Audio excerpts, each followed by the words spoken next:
Best of r/entitled parents episode 61. This incident has happened in many different contexts. It's just this one that triggered me and made me want to post it here. My family has a dog. By right it's mine, but my mom likes to take care of it and she won't let me. That's fine. But she asked me to take care of it because she needed to use the toilet. I notice a stain on the pee pad he uses, so I went, okay, he must have peed just now. The light is off, and the only light coming in is from the living room where the light is on, so it's really dull. Apparently the dog peed somehow when I was looking at it the whole time, and somehow I don't notice. My mom comes back and she sees the pee and tells me to clean it. Okay, that was fine. I said I didn't see it and cleaned it. Then she said I said clean it without moving her hands at all. I clean it again, and then she gets mad and tells me that she told me to clean it. I do it again and she rages at me telling me I don't have a brain. I ask her, what the fuck do you want? I've cleaned it. Her answer, don't you have a brain? I said clean it. I clean it again. This time I'll literally do the entire floor, and after that she throws the roll of toilet paper in her hand at my face. Obviously it hit,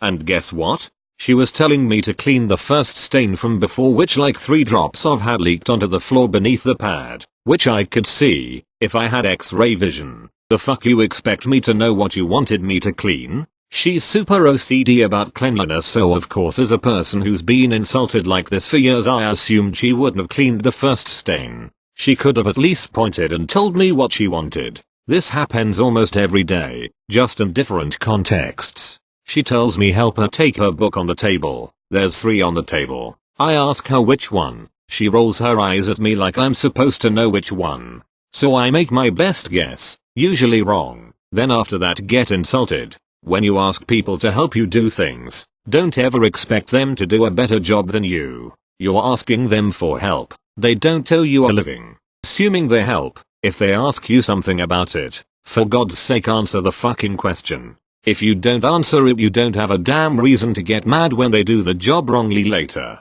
Thanks for coming to my rant. Thank you. Next. So I used to date a guy who became filthy rich after his grandmother passed away and left him and his brother the entirety of her will. Together, he and his brother lived in a little mansion and his brother grew their money by renting houses. After some joking around about how the two didn't look alike, we never took this serious because even though they didn't look like each other, they did look like their parents. We found out that they did not share the same mother. My then BF quickly found his birth mother, had met her before, didn't know who she was, but she didn't really want anything to do with him. She was real bitter that his father married his brother's mom instead of her. In dark times, he had asked her many times to be there for him and she refused, until he got sick. My BF was diagnosed with cancer and needed surgery to remove a tumor from his brain. Again, he asked his mother to be there for him and this time she was. I figured she was feeling regret and wanted to make up for lost time. But boy was I wrong. After the surgery she asked my BF for 90% of his will if he wanted her to continue visiting him. Up until then I had been the sole beneficiary of his will because everyone else in his family was already loaded. We overheard her on the phone with someone saying I can't wait until this boy dies so I can get my money. This made me furious and I tried to talk my BF out of it, but I'm not stupid. I know what she's doing. But she's my mom. If paying her off is gonna make her stay with me, then that's what I want. I understood where he was coming from, and if it was his dying wish then I was gonna try not to get in the way. Weeks after that she had been spotty with attendants saying she was busy and couldn't make it. She was supposed to be there for the second surgery but had disappeared right after my BF was put to sleep and didn't show up again until a few days later. The worst part was that she had other sons and when asked they all said she was home watching TV. A few weeks after that someone contacted us saying she had a heart attack and had passed away. It wasn't unbelievable since she was a rather large woman but still very suspicious. We tried contacting her family but couldn't get a hold of anyone. I found one of her sons who never wanted to admit that we existed and he denied knowing what I was talking about and that I obviously had the wrong number. For a moment I actually believed it was the wrong person. Weeks after that my BF passed away. His health declined so fast that his brother and I were still in denial. My BF was diagnosed in June and passed end of October. I have never felt a bigger loss in my life. It's incredible how one's heart can ache so much. Like WTF our feelings, you know? 2 days after his death, his brother called me saying that I had been cheated out of the will. My BF's mother had shown up to collect her check. Apparently after she faked her death, my BF had made me secondary beneficiary to the entire will instead of primary beneficiary, making the logic that since his mother was dead it would just pass on to me.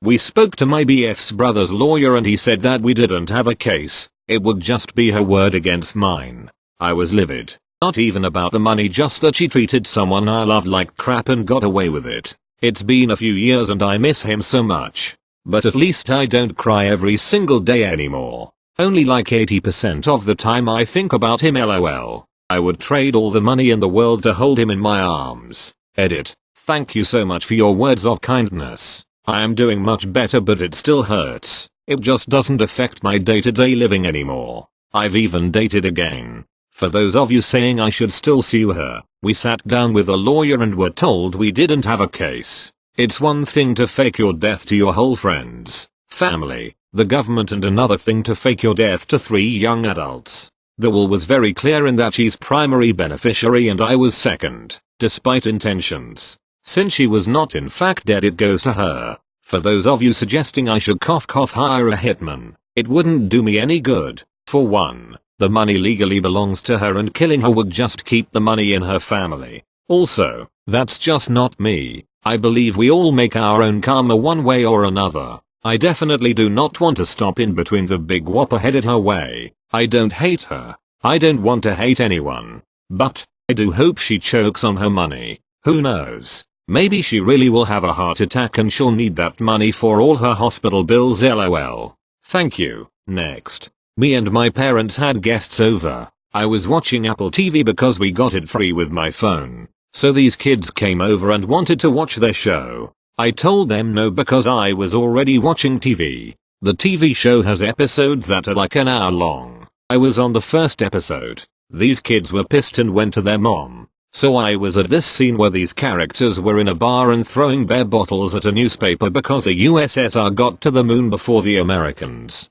The parent came in and started berating me. Ep told me to turn off the TV and put a show they would want to watch. I asked her if she is my parent. She said no, but she wants her kids to be protected. I then told her to get out of the room because it is not her room and she has no say. She said the kids have watched one movie and that is it. I asked her how long the movie was and she said that the movie was 3 hours long. I said the kids don't need any more TV because they watched a 3-hour movie. The parent left and got my mom. My mom sided with me and kicked them out for harassment. Thank you. Next. I was a volunteer soccer coach for my daughter's soccer league. It was a youth league that was considered non-competitive. We were teaching fundamentals and teamwork, etc. Our league was unisex and the average age of the kiddos were 10 years old on our team. I had coached for 4 years at this point and had never dealt with a parent like this up to this point. This story is about entitled kid, EK, and entitled mom,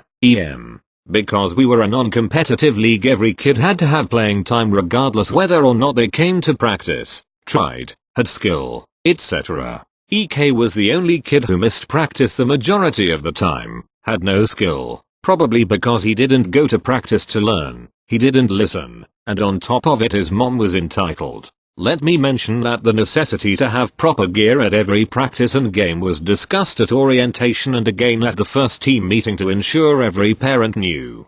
The reason this is important is because before every practice or game we start by having the kids stand in a circle, knock on their shin guards and then point one of their toes and turn the bottom of their shoes to show they were wearing cleats. When EM did bring EK to practice, he would not have all of his gear, shin guards, socks, cleats, and having proper gear is the only mandated thing required to practice/play. I circled up all the kids and before I could even have them knock their shins I see EK's socks. I mentally shake my head. These were not the typical soccer socks. Think adult fuzzy spa socks that are rainbow colored that would typically go to an adult's mid-shin. Then, although I already knew there was an issue, I had the kids knock their shins and lo and behold EK did not have his shin guards. I then had the kids toe and flip their shoes and hey, everyone had cleats. Me, hey EK, where are your shin guards? EK, my mom couldn't find them. Me, let's go talk to your mom. Me. Hey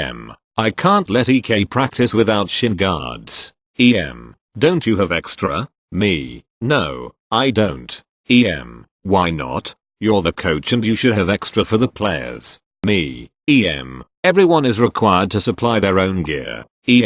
Well, let him wear yours. Me. Mine are adult size and no way will fit EK. Then let EK wear your daughter's. Me. No, my daughter remembered hers so she gets to practice. I am calling the sports office about this. Me. Okay, do you need the number? I have it in my binder. Move forward to the next game. I circle the kids up. We knock our shins and tip our toe and turn to show cleats and everyone has their gear. I give everyone their starting position and EK was not starting. Because he didn't practice I wasn't starting him but yes he will be playing his share. When kids are not on the field we have taught them to sit watch the game and cheer on the team. EK was not sitting so I reminded him that he should be sitting with the other kids. He smirked ran circles around me and smacked me on the butt. I stopped him and told EK that was not okay and he needs to keep his hand to himself. EK then laughed at me stuck out his tongue at me and ran down the edge of the field.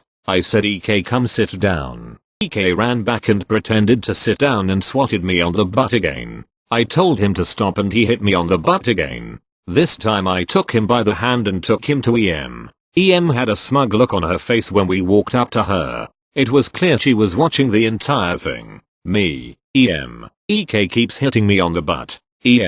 So, me. I have told EK to stop and he keeps doing it.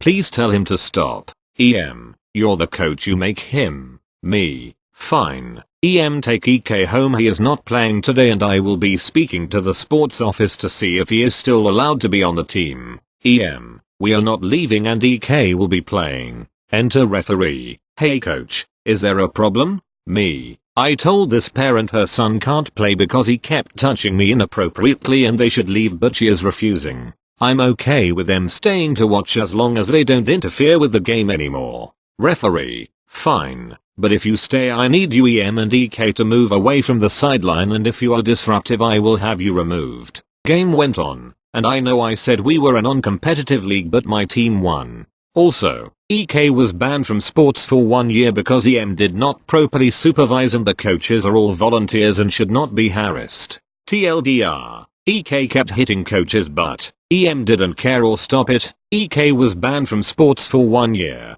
Thank you. Next. So this happened when I was in 5th grade. Most days off from school I would be hanging out with my friend, F. F and I are neighbors and have been best friends most of our lives. Living in the house next to F is entitled mother, and her 3 daughters. F and I always played basketball hoop in front of his house, and sometimes M's youngest daughter, who was 1 year older than us, would come outside and play with us. We were fine with this because she was actually really nice and we all had fun. One day me and F were playing around in the street when the daughter, D, came outside. All 3 of us started to walk and talk about all kinds of things from food to school. That's when the subject turned to how much we weighed. I was always a really skinny kid and F was already a fitness enthusiast so we shared our weight first. I asked D how much she weighed. I was only a kid so I didn't know how asking that was a little rude. But Dee didn't seem to mind so she told us and we continued hanging out without thinking anything of it. Apparently took this the wrong way so later that night my dad received an email from reading something like, "Your son is fat shaming my daughter and is bullying her. I can't believe you raised him to be so rude." At this point my dad burst into my room and starts yelling at me about how it's unacceptable to bully people and how he raised me better. My dad is really scary when he gets angry so I through my tears I explained to him how I didn't do anything to her and how F cold stand up for me. F spent a lot of time over at our house and my parents really trusted him so one phone call to F's house and my parents were now on my side. My dad sent an email back to M and asks her and D to come over and have a talk. The next day our doorbell rings so I answer the door to see EM standing at the door. She shouts at me, "How dare you yell at my daughter? Just because you're anorexic, which I'm not, doesn't make you." That's when my mom came in and cut her off. What are you doing? Your little shit made fun of my poor baby and needs to be taught a lesson. My mom, you will not yell at any of my family in my house. Now come in and let's talk about this like adults. EM reluctantly agrees. I was on the verge of tears by this point because I was just a skinny kid and this full-grown woman was screaming at me. Once we were all in the living room, my dad asks, "So where is D?" EM, "She's too embarrassed to come here after what your boy said to her." I later found out that D had asked her mom not to go because she thought it wasn't a very big deal. Me starting to cry. "I didn't do anything to her. Why are you yelling at me?" EM, "Don't lie to me, you little shit, you were bullying my baby." This is when my dad lost his temper. EM, "Get out of our house." EM, "No, your brat needs to be punished." "Dad, get the hell out or we'll call the police." EM looked like she had more to say but left the house defeated. I was pretty shaken up after this, but I was just happy that it was over. Oh boy, was I wrong. A few months passed and we had all gotten over the incident, and life was back to normal. F and I were playing on the swing in my front yard when D comes out and asks to swing with us. I was a little hesitant because of what happened the last time, but we ended up all swinging together. At one point I was on the swing while F and D pushed me when the swing started spinning out of control. My foot ended up hitting my friend and grazing off of D's arm. Oh no, I thought. D went running home and we all knew what was to come. Sure enough, not 10 minutes later EM was marching up the street towards our house. She wasn't even halfway up the driveway when we heard a siren coming down the street. The stupid bitch called the cops. My dad and I came down the driveway and EM screamed, "There he is, officer, he attacked my baby." EM had a smug grin of her face as the officer walked towards us. What happened next was a blur to me as I was very frightened, but my dad told me what happened later. What EM didn't know was that we have a security camera in front of our house that my dad can access with his phone that caught the whole incident. After my dad showed the officer the footage, he thanked him and walked back over to EM. She started to freak out when she heard I wouldn't be arrested and started cussing at the officer, even calling him a racial slur. EM ended up winning herself a night in jail and wasn't able to see her kids for a few days. I actually feel really bad for EM's daughters who had to live away with their father for a few days because of what their mother did, but things became normal again soon. This was the biggest incident I have had with EM, but if you guys want to hear my other experiences with EM, please let me know in the comments. Thank you. Next. Okay, this just happened and I'm just sort of confused. My little brother had a drinks malfunction at his party, so I picked up some vodka, he's 18, and headed over to his house. His girlfriend gave me a helium balloon to say thanks, because she knows that I like balloons. Childish? Yeah, maybe. But anyways, I went back to my apartment, and got into the lift. There was a woman and her daughter already in there. I'm pretty sure they're on the floor above me. Here's what happened. EM, entitled mother, C, child, me, well, me, C, mum, look. She points at the balloon. I just smile at her. EM, it's pretty, isn't it? She's looking at me now, like she's waiting for something. Me, yeah, I press the button for my floor and hope. EM, isn't that great for a child?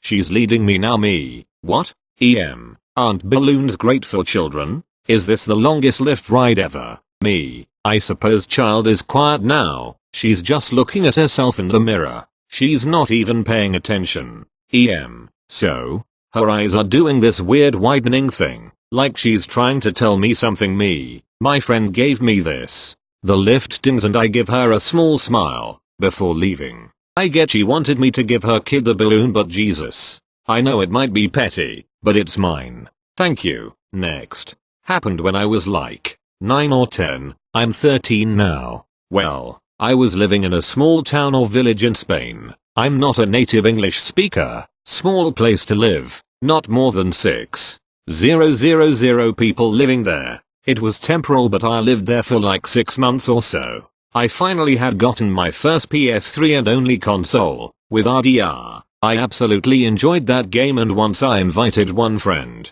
entitled Kid, EK, to play. He noticed the CD standing there. EK, yo, you got Red Dead Redemption? That game is so damn cool. Plus, OP, oh yeah, it is. I noticed his obvious interest in the game since he wouldn't shut up when we were playing a split Modern Warfare 2 games. After we were done, I gave him the CD for a while for him to play the game and then he would give it back. He didn't. Fast forward 4 or 5 months, I go to his place and I saw the CD standing there. Plus, OP, Did you finish the game yet?